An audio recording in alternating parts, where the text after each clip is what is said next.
mensosialisasikan dan melaksanakan pelatihan siswa mampu ke seluruh personil Polda Gorontalo untuk bekal personil saat terjadi situasi kontingensi.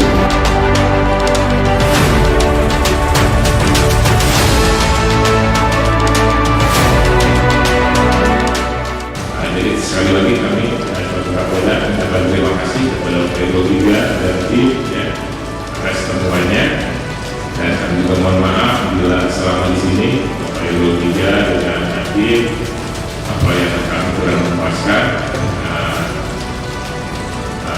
Dan yang terakhir tentunya kami mengucapkan selamat jalan Bapak PLO3 dan tim. Mudah-mudahan kita selalu diberikan kesehatan dan